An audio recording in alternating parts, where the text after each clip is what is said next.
YouTube live में आप लोगों का स्वागत है। आज के एपिसोड में हम राम मंदिर के पीछे क्या है। राम मंदिर तो सिर्फ बहाना है और सारी दुनिया का नियम है और ये देखा भी गया है कि हमेशा जो अधिनायकवादी ताकतें होती हैं वे या सांप्रदायिक ताकतें होती हैं वे हमेशा किसी न किसी बहाने की आड़ में अपनी राजनीति करती हैं। राम मंदिर के बनने न बनने से किसी का कोई आता जाता नहीं है। राम मंदिर अब तक नहीं था तो हिंदुओं का मस्तक नीचा नहीं हो गया और राम मंदिर अब अगर नया एक राम मंदिर बन गया है तो उससे हिंदुओं का मस्तक बहुत ऊंचा हो जाएगा। ये बेवकूफ़ी हम अपने दिमाग से निकाल दें। मंदिरों के बनने और मंदिरों के गिरने से हिंदुओं के न मस्तक ऊंचे होते हैं न मस्तक नीचे होते हैं। अगर ऐसा होता तो सैकड़ों मंदिर गिराए गए। हिंदू समाज, हिंदू जाति, भारतवर्ष इसके बावजूद बरकरार है और शान के साथ बरकरार है। हाँ, लेकिन एक काम जरूर हुआ है जिस पर कि वो मतलब भव्य मंदिर, भव्य सड़कें, हर चीज़ भव्य और भव्यता में मैं मतलब नरेंद्र मोदी को अपनी शक्ल से और अपने फोटो से बहुत प्यार है। तानाशाही के जो और डिक्टेटरों के जो लक्षण हैं उसमें एक लक्षण यह भी है कि वे अपने फोटो से बहुत प्यार करते हैं। उन्हें अपने फोटो बहुत अच्छे लगते हैं। अपने फोटो बार बार दिखाना, उनको देखना उन्हें बहुत अच्छा लगता है, जिसे लोग कहते हैं सामान्य भाषा में नार्सिज्म। और दूसरी चीज़ जो डिक्टेटरों को पसंद है वो है भव्यता और भव्य आयोजन। वो भव्यता के आलोक में ही बहुत सारी चीज़ें करते हैं।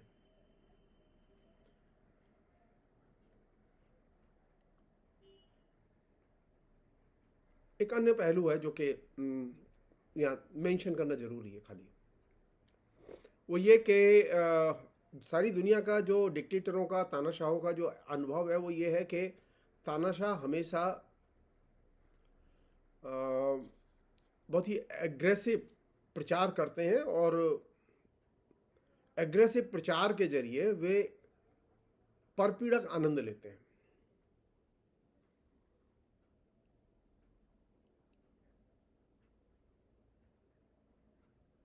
और इस परपीड़क आनंद में जो चीज़ काम करती है डायरेक्ट इनडायरेक्ट तरीके से, मतलब पिछले 10 साल में 2014 के बाद जो चीज़ बहुत ही स्पेशली भारतीय जनमानस में जिसका प्रवेश हुआ है वो ये लोगों के मस्तिष्क को कैसे एक बंद गली में ले जाके छोड़ दिया जाए, लोगों के दिमाग की कैसे नाकेबंदी की जाए, घेराबंदी की जाए। और ये जो नाकेबंदी और घेराबंदी है ये बहुत ही सीरियस चीज़ है जो कि बहुत ही सिस्टमेटिक तरीके से की गई है।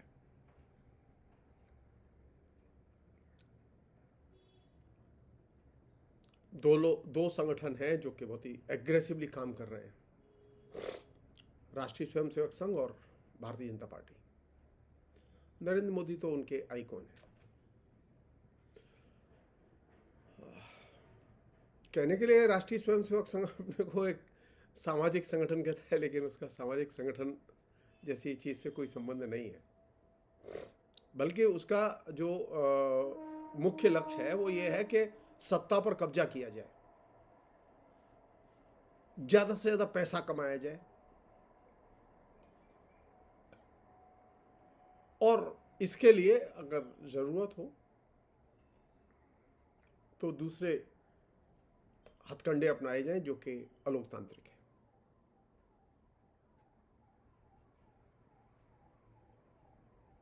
एक और भी चीज़ है जिसको कि वे बड़े कौशल के साथ इस्तेमाल करते हैं, वो है परसुएशन और फ्रॉड। जिसे हम लोग कहते हैं धोखाधड़ी। राजनीतिक धोखाधड़ी में राष्ट्रीय स्वयंसेवक संघ का कोई मुकाबला नहीं है। एक तो धोखाधड़ी वह होती है, फ्रॉड वह होता है जो कि आपके साथ पैसे में होता है, लेकिन यहां फ्रॉड वह है जो कि आपके साथ में राजनीति और संस्कृति के क्षेत्र में हो रहा है। और यह फ्रॉड हो रहा है परसुएशन के जरिए, एग्रेसिव मीडिया कैंपेन के जरिए, और सबसे बड़ी चीज नैतिक उपदेशों के जरिए। आप राष्ट्रीय स्वयंसेवक संघ के मुखिया का मोहन भागवत के सरसंघ चालक का जो आप भाषण उठा के देखिए, जितने भी हैं, आपको लगेगा कि वो एकदम नैतिकता के आइकॉन है और नैतिक मूल्यों की वो बार बार शिक्षा देते रहते हैं। नैतिक मूल्यों की शिक्षा देने का पर्पज यह है कि जनता को मानसिक तौर पर नियंत्रित किया जाए, और इस चीज को भूलना नहीं चाहिए। हमारे यहाँ मुश्किल क्या है कि आरएसएस की जो टेक्निक है, कैंपेन की टेक्निक है, परसुएशन की टेक्निक है, प्रचार की टेक्निक है, लोगों से मिलने की टेक्निक है, इस पर बातें कम से कम हो रही हैं। सब जानते हैं कि वो सबसे मिलते हैं, सब जानते हैं कि वो बहुत एक्टिव है, सब जगह उनके संगठन है, विशाल संगठन है, लेकिन कर क्या रहे हैं? गतिविधि क्या है? गतिविधि है सत्ता पर कब्जा करो, ज्यादा से ज्यादा पैसा कमाओ, चंदा वसूली, गुरु दक्षिणा वगैरह वगैरह। बीजेपी और आरएसएस की जो इस समय चंदा वसूली है वो सुपर है। हिंदुस्तान में कभी किसी को इतना चंदा नहीं मिला, यहां तक कि महात्मा गांधी को भी इतना चंदा नहीं मिला। और इसके लिए जो भी तरीका अपनाना हो अपनाओ। येन केन प्रकारेण स्वम कार्यम साधये धीमान, ये जो तरीका है आरएसएस का, ये परसुएशन की टेक्निक के जरिए और राजनीतिक फ्रॉड के जरिए और नैतिक उपदेशों के जरिए हमारे बीच में दाखिल होता है। और जो कि सब लोग जानते हैं लेकिन बोलते नहीं है, वो ये कि आरएसएस का एक बहुत ही प्रिय खेल है कि जीत के लिए कुछ भी करो, इलेक्शन में जीतना है कुछ भी करो।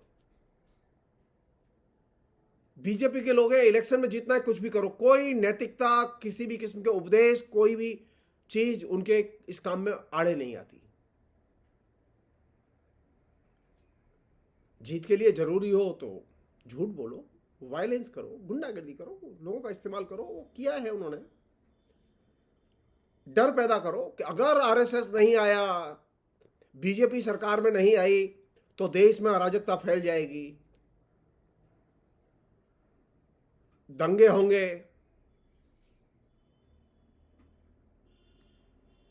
लोगों में यह भावना पैदा करो कि अगर तुम्हें अपने शत्रु से रक्षा करनी है तो भीड़ में रहो, भीड़ का हिस्सा बनो। और वे जो तमाम बहुत सारे ऐसे लोग हैं आरएसएस में जो कि बहुत ही बागी तेवर में नजर आते हैं, ऐसा लगता है कि वो मोदी के बहुत विरोध में या किसी और चीज को लेके बहुत विरोध में बागी नजर आते हैं। ये इस तरह के जो बागी किस्म के जो लोग हैं जो कि आरएसएस में दिखाई देते हैं, वो सुब्रमण्यम स्वामी से लेके उमा भारती तक, और भी लोग रहे हैं ऐसे, उसमें वे लोग भी रहे जो कि देशभक्ति के लिए काम करते रहे, सो कॉल्ड। ये वे लोग हैं जो कि अराजकतावादी राजनीति के मॉडल को फॉलो करते हैं और अराजकतावादी मूल्यों और अराजकतावादी एक्शंस में इनका गहरा विश्वास है। उसी के तर्कों का वे इस्तेमाल करते हैं।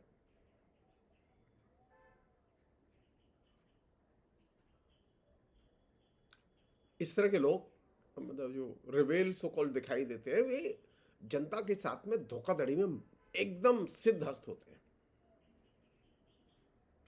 और ये सारा काम किस पर्दे के पीछे? पर्दा कौन सा है?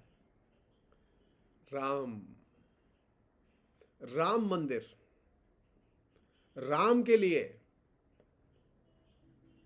ये जो पर्दा है, इस पर्दे को हटाने की जरूरत है। राम के प्रति कोई अनास्था नहीं है हमारी, राम के प्रति हमारी पूरी श्रद्धा है। हम राम को मानते हैं, हम चाहते हैं कि हिंदुस्तान में राम रहें, और हिंदुस्तान में राम रहते आए हैं। हमारे चाहने न चाहने से वो जाने वाले नहीं हैं। लेकिन ये जो राम के नाम पर जो ये जो पॉलिटिकल फसाड है, या ये जो राजनीतिक मैनिपुलेशन है, जिसे हम लोग कहते हैं राजनीतिक धोखाधड़ी या राजनीतिक छल कपट, तो राम के नाम पर ये जो राजनीतिक छल कपट है, ये सबसे खतरनाक चीज है। और ये जो राजनीति में छल कपट और राजनीति में धोखाधड़ी, ये बहुत महत्वपूर्ण इंस्ट्रूमेंट रहा है हिटलर के कैंपेन का। और इस कैंपेन को निर्मित करने में जिस चीज की सबसे ज्यादा मदद ली गई थी, वह थी धार्मिक प्रोटोकॉल। हिटलर मास्टर था धार्मिक प्रोटोकॉल के इस्तेमाल का। बाई चांस की बात है कि पहली बार हिंदुस्तान में 2014 से एक ऐसा व्यक्ति प्रधानमंत्री है जो कि हर इवेंट को धार्मिक प्रोटोकॉल की तरह करता है। उसके हर इवेंट में धर्म शामिल होता है।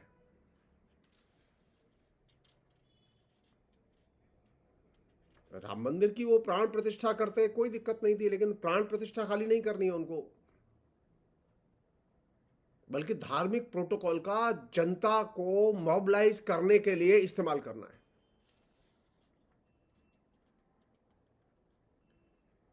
एक चीज और मैं कहना चाहता हूं, वो ये कि हिंदुस्तान ऐसा नहीं है कि पहली बार जो है धोखाधड़ी कर रहा है। हिंदुस्तान के लोग पहली बार धोखाधड़ी कर, नरेंद्र मोदी के सत्ता में आने के पहले, आरएसएस के जन्म के पहले, आरएसएस के आक्रामक होने के पहले, राम मंदिर मुद्दे के केंद्र में आने के पहले से हिंदुस्तान की जनता के एक बड़े हिस्से में धोखाधड़ी एक व्यापक सामाजिक सांस्कृतिक फिनोमेना था।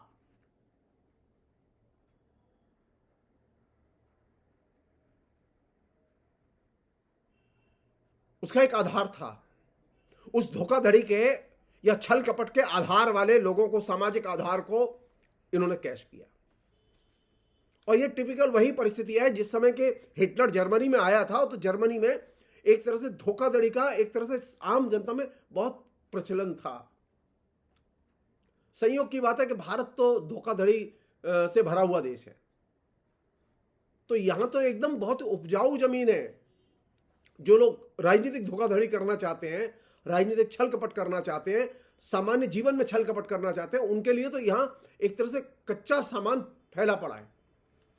और यही वजह है नरेंद्र मोदी बहुत तेजी से, आरएसएस बहुत तेजी से फ्लरिश किया है।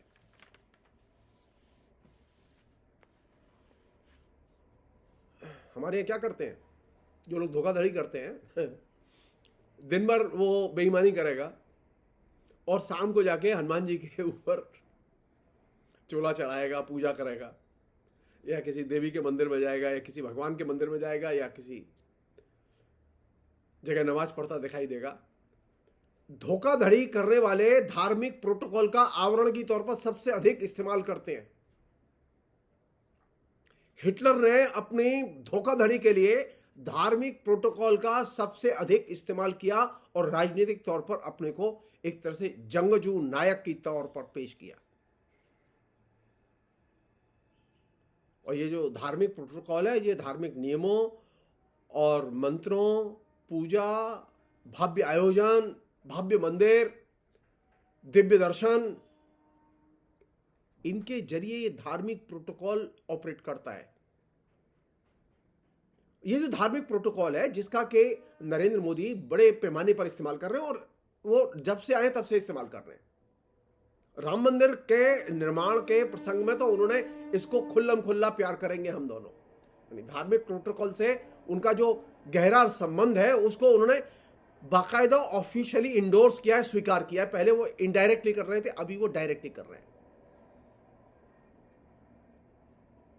पहले वो प्रोटोकॉल आया था विकास के नाम पर, और उसके धार्मिक प्रोटोकॉल था गंगा। मैं बनारस आया हूं, गंगा ने बुलाया है।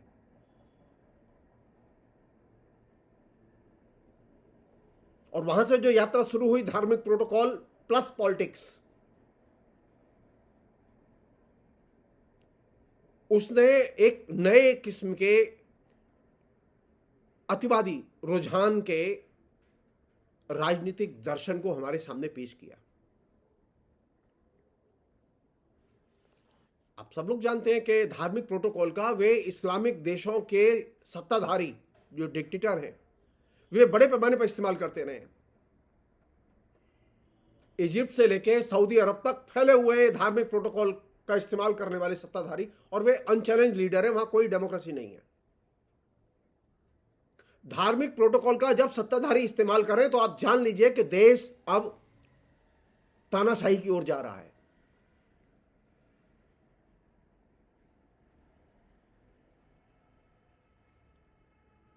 मध्य पूर्व के देशों में धार्मिक प्रोटोकॉल का इस्तेमाल करते हुए अनुयायियों की भीड़ तैयार की गई, और यह अनुयायियों की भीड़ बड़े पैमाने पर तैयार की गई।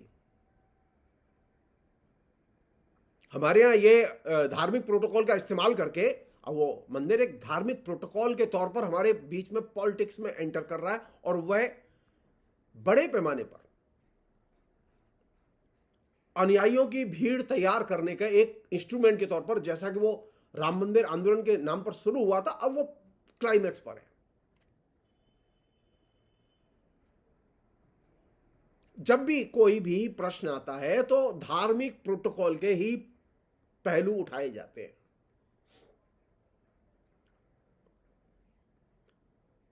कोई भी इशू आए, हिंदू धर्म में तो ऐसा है, हिंदू धर्म में तो ऐसा है, चाहे मुसलमानों के बारे में बात करो, चाहे आदिवासियों के बारे में बात करो, चाहे क्रिश्चियंस के बारे में बात करो, हर चीज को हिंदुओं के धार्मिक प्रोटोकॉल के आधार पर देखने और तुलना करने की पद्धति का जम के इस्तेमाल किया जा रहा है हमारे बीच में। यहां तक कि धार्मिक प्रोटोकॉल के आधार पर ही हिंदू मुस्लिम संबंधों की व्याख्याएं भी की जा रही हैं।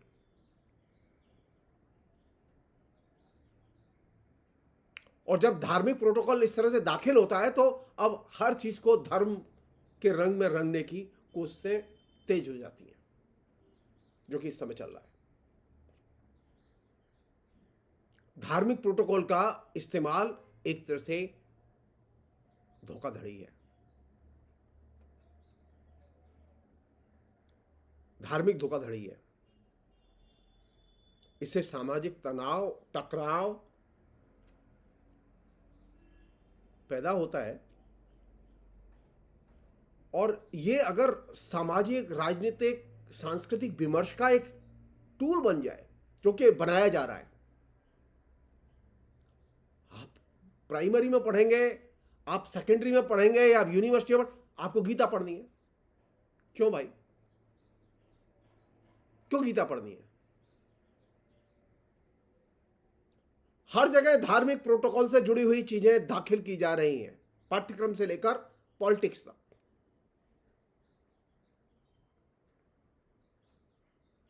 लोगों को समझाया जा रहा है कि आप धार्मिक प्रोटोकॉल के जरिए अपनी इच्छाएं, आकांक्षाएं, जीवन के लक्ष्य, इन्हें हासिल कर सकते हैं। मुक्ति पानी है, चलो अयोध्या। नौकरी पानी है, चलो अयोध्या। यानी धार्मिक प्रोटोकॉल के जरिए डेवलपमेंट का मॉडल है, चलो अयोध्या। हर समस्या का समाधान है, चलो अयोध्या। यानी धार्मिक प्रोटोकॉल के जरिए हर एक समस्या के समाधान को पेश करने की कोशिश की जा रही है।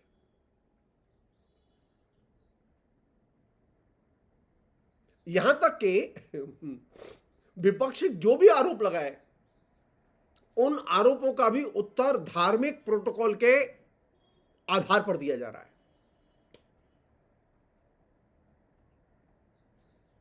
अरे आप पूजा करने जा रहे हैं, जाएं, आप किसी को बुला रहे हैं, बुलाएं, लेकिन अगर वो नहीं आ रहा है तो नहीं आ रहा है। लेकिन इसके पर कैंपेन चलाया जा रहा है कि विपक्ष क्यों नहीं आ रहा है।